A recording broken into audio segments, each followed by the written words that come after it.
Assalamualaikum dan salam surat kusang bersama saya Fatin Syaira Rosti. Tumpuan berita, 3 buah ibu pejabat polis daerah IPD di Song, Julau dan Matu Daro akan dinaik taraf dalam masa terdekat.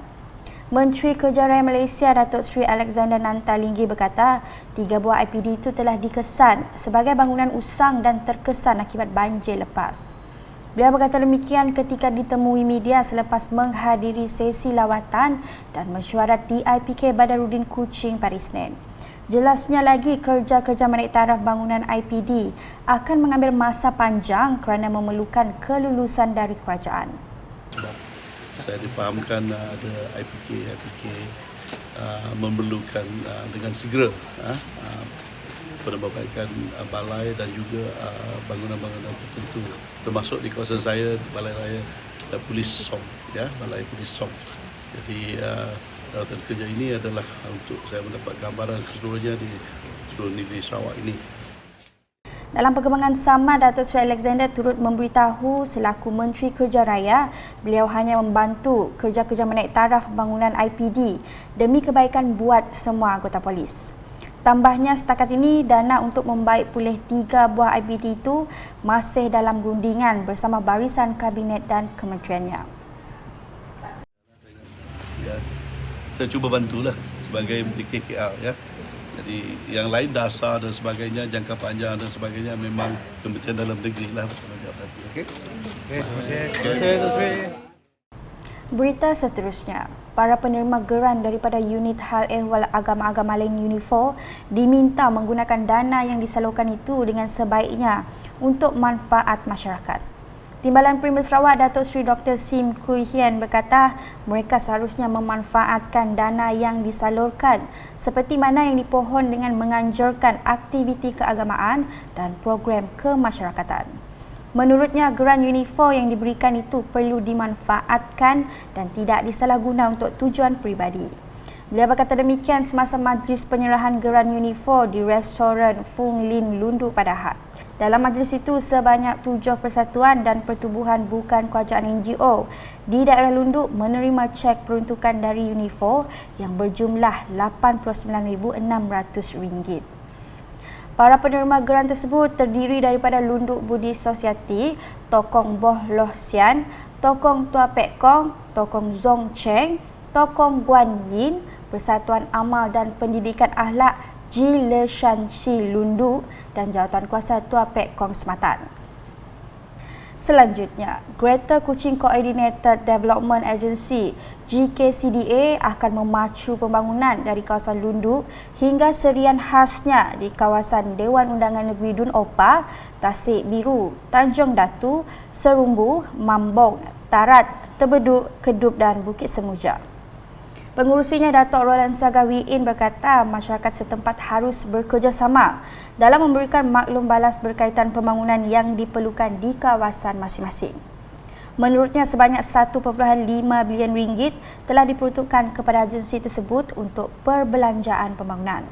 Beliau yang juga Menteri Pendidikan, Inovasi dan Pembangunan Bakat Sarawak menambah tumpuan juga harus diberikan kepada pembangunan industri hiliran yang akan memberi nilai tambah kepada kemajuan ekonomi tempatan. Datuk Roland Sagah berkata demikian dalam majlis penyerahan cek projek kecil Luar Bandar MRP dan peruntukan Unit Hal Ehwal Agama-Agama Lain UNIFOR bagi kawasan Dun Tarat di Dewan Kampung Mundai di Siburan pada Ahad. Pada majlis itu juga, Ahli Dewan Undangan Negeri Adun Tarat itu telah menyampaikan cek MRP berjumlah RM880,000 kepada 71 penerima serta cek UNIFOR berjumlah RM100,000 kepada 2 penerima. Berita selanjutnya, Timbalan Menteri di Jabatan Premier Sarawak, Integriti dan Ombudsman, Datuk Mursyid Diraja Dr. Juanda Jaya telah turun padang pada Isnin untuk menyaksikan majlis penyerahan mula kerja 3 projek transformasi luar bandar RTP di sekitar Igan. Penyerahan mula kerja projek itu disempurnakan Jabatan Pengairan dan Saliran di ID Mukah kepada kontraktor berjaya dan disaksikan Pegawai Daerah Matu Wan Hibni Wan Muhammad. 3 projek tersebut adalah menaik taraf waterfront di Kampung Baru Ismail Igan RM300,000, menaik taraf waterfront di Kampung Pulau Igan RM200,000, dan menaik taraf jambatan konkrit berdekatan kawasan rumah Soekarno Idris di Kampung Sekerang Igan RM150,000. Sehubungan itu, Dr. Juanda berharap projek ini dapat disiapkan dalam tempoh yang ditetapkan dan mengikut spesifikasi yang ditentukan. Katanya lagi, apabila siap, projek ini akan memberi kemudahan dan impak kepada ekonomi penduduk dan dijangka akan menarik pengunjung ke kawasan berkenaan. Dalam majlis berlainan, Dr. Juanda yang juga ahli Dewan Undangan Negeri Adun Jemoreng menyempurnakan penyerahan geran projek kecil luar bandar MRP, projek khas persekutuan bagi kawasan Dewan Undangan Negeri Dun Jemoreng. Penyerahan tersebut diadakan di sekitar Kampung Igan dan turut disertai Pegawai Daerah Matu Wan Hipni Wan Muhammad dan Penghulu Kampung Igan Rahmah Ras. Sebanyak 20 penerima terdiri daripada Jawatan Kuasa Kemajuan dan Keselamatan Kampung JKKK, Persatuan dan Badan Bukan Kerajaan NGO menerima cek masing-masing berjumlah keseluruhan RM115,000.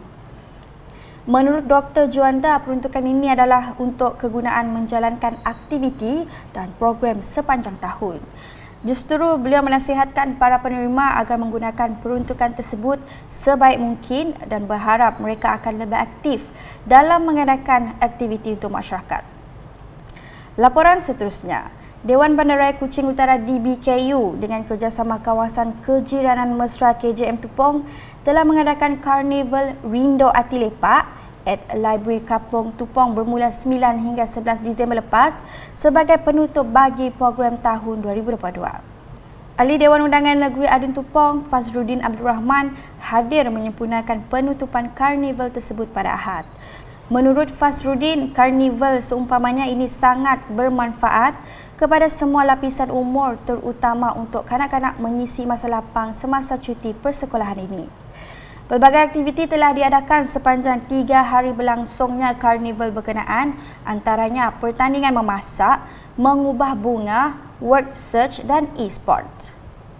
Laporan selanjutnya, Sekolah Menengah Kebangsaan SMK Tatau sangat menghargai sumbangan Malaysia LNG dalam kebajikan sekolah.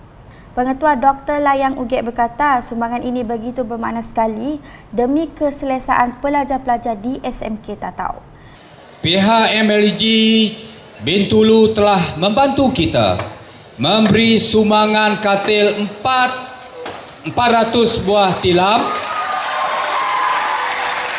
300 buah katil double decker yang bertingkat dan begitu juga 650 buah kerusi plastik seperti mana yang pelajar guna pakai pada pagi ini. Beliau berucap dalam Malaysia LNG Bestari, program jangkauan luar di SMK Tatau pada Jumaat. Dalam pada itu, beliau juga berharap selain Malaysia LNG, ada badan korporat lain yang turut memberikan sumbangan kepada pihak sekolah pada masa akan datang. Turut diadakan sesi penerangan berkaitan beasiswa dan peluang pekerjaan yang ada di Malaysia LNG kepada para pelajar. Terdahulu, Pengarah Urusan dan Ketua Pegawai Eksekutif Kumpulan Syarikat Malaysia LNG, Muhammad Syazwan Abdullah at Laga Jenggi telah menyampaikan ceramah motivasi kepada para pelajar SMK Tatau sebagai dorongan berusaha lebih gigih dan menjadi orang yang berjaya. Sekian edisi Tengah Hari bersama saya Fatin Syahira Rosdi. Berita lebih lanjut boleh didapati di semua platform media sosial UKAS termasuk portal ukas.sarawak.gov.my dan UKAS Channel di YouTube. #menyebarfakta. Salam UKAS.